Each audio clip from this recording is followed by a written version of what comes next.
you and I were talking off camera, and I do want to start here. Congressman Kevin Kiley, who started a conversation today, Republican from California, may get a lot of attention later once people digest what was going on. He was telling FBI Director Christopher Wray about parents being targeted, and that DOJ letter that went and said, this is how we're going to handle them. We recognize them with the terrorist unit inside the FBI.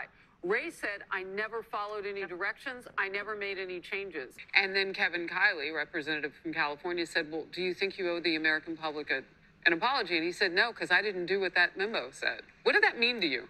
That meant a lot to me. It meant that perhaps he disagreed with the directive from the Department of Justice, which I think that's the answer to the question, because later he was asked, do you contest this statement?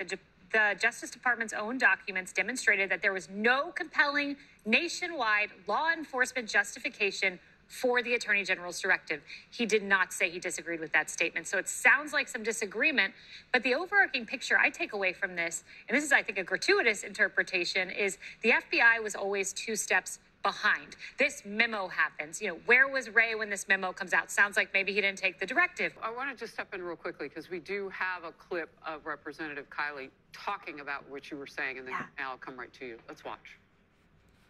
An investigation of parents. We had a sweeping mobilization of federal power against the most protected core First Amendment activity, the right of citizens to speak and petition their government on the most important of issues, the education of their children. And you are telling me that the entire basis for that, there was no evidence to support it. Well, I want to be clear. We, the FBI, as I said, were not and did not investigate people for exercising. Should Attorney General Garland rescind the memo? I'm sorry? Should Attorney General Garland rescind that memo? Oh, that's a question for the Attorney General. Do you believe he should? Again, that's a question for the Attorney General. Do you believe that the Attorney General should apologize to parents who are the subject of that memo? I'm not going to speak to that. Will you apologize for the FBI's own role? I think the FBI conducted itself the way it should here, which is that we've continued to follow our longstanding rules and have not changed anything in response to that memo.